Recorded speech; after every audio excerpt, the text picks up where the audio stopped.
லேட்டஸ்டா ட்ரை பண்ணிருக்கீங்களா? அஜித் சார் வந்து ரொம்ப பயங்கர பேஸா நான் வந்து விசுவாசமில் ஒர்க் பண்ணும்போது ஹாய் எப்படி இருக்கீங்க சார், நல்லா இருக்கீங்களா, ஓகே வெரி நைஸ் சார், இப்படி இருக்கும் ஓகேவா.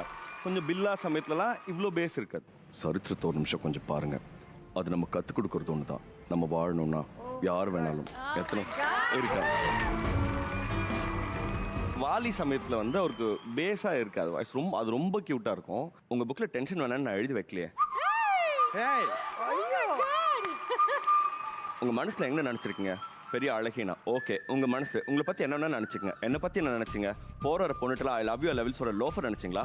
சொல்லுங்கள், உங்கள் மனசில் உங்களை பற்றி என்னென்ன நினச்சிக்கங்க. என்னை பற்றி நீங்கள் எப்படி நினைக்கலாம்? இதை தாண்டி நீங்கள் இன்னொன்று பண்ணுவீங்கண்ணே, இதே மாதிரி வித்தியாசமாக இன்னொன்று பண்ணுவீங்க. ரவி, நீ லைஃப்பில் செட் ஆகணும்னா அந்த பையன் பிரச்சனையை தோட விட்டுரு. இல்லை இப்படித்தான் வெட்டின்னு தெரிவானேண்ணா தொழில் பண்ணுறதை மறந்துடு. ஒருத்தனை பிடிக்கல இல்லை கோவத்துக்காகலாம் வெட்டி நினைக்கக்கூடாதுரா. தொழிலுக்காக செய்கிறியா செய், ஏன்னா அது தொழில். நீ என் கையில் பண்ணுற வேலையெல்லாம் அவுட் கையில் பண்ணின்னு இருந்தான்னு வச்சுக்கோ, அவன் என் தம்பின்லாம் பார்க்க மாட்டான், அறுத்து போட்டு போயின்னு இருப்பான். பார்த்து நான் அப்புறம் வந்து நீங்கள் இந்த ஆக்ட்ரஸ்லாம் ஏஜ் ஆனால் எப்படி பேசுவாங்க? ரகுவரன் சார் அதுக்கு பெரிய எக்ஸாம்பிள் ஓகேவா. ஏன்னா பாஷாவில் வந்து அவர் பேசியிருக்க விதம் எப்படி இருக்குன்னா, என்ன ரங்குசாமி உன் பையன் பயந்துட்டானா, அப்போ மாணிக் பாஷா நீ இந்த தொழிலுக்கு புதுசு குழந்தை மாதிரி, ஏதோ 7 நாள் என்ன முடிக்கிறேன் நீ இவ்வளோ அளவுக்கு தான் இருக்கும். வேற அப்படியே முதல்வனில் பார்த்தீங்கன்னா அவரோட வாய்ஸே டோட்டலாக சேஞ்ச் பண்ணியிருப்பார். ஒரு நாட்டோட தலைவங்கிட்ட பேசணும்னா முதல்ல எடுத்தோமா கவுத்தோமான்னு பேச முடியாது. ஒரு நாள் என் பதவியில் வந்து உட்காந்துப்பா, இது ஒரு முள் படுக்க, என் பதவி ஒரு முள் கிரீடம் உனக்கு தெரியும் அப்படின்னு. சூப்பர்ண்ணே. அவர் கடைசி தருவாயில் பண்ணிட்டு இருந்த படம் நினைக்கிறேன் யாரடி நீ மோகினி.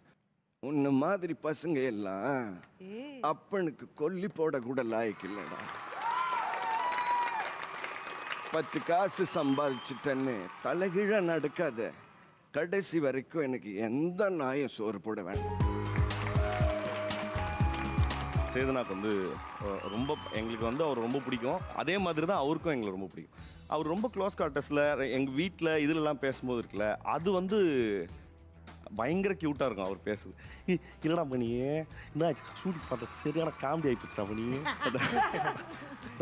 டேரக்டர் வந்து சீன் சொன்னாப்புல ஃபர்ஸ்ட் அந்த சீன் வந்து அவர் சொன்ன மாதிரி ஹிட்டே ஆகலடா மணி அப்படின்னு. அப்புறம் நம்மளுக்கு நான் இருந்தாலும் விஜய் சார் பெரிய ஸ்டார்டா மணி, ஃபஸ்ட்டு எப்படி பேசுறது சொல்லிட்டு இனிஷியலாக கொஞ்சம் பயம். ஆனால் விஜய் சார் தான் ஸ்வீட்டாக ஹேண்டில் பண்ணார், ரொம்ப ஸ்வீட்டாக ஹேண்டில் பண்ணார் அப்படின்னு.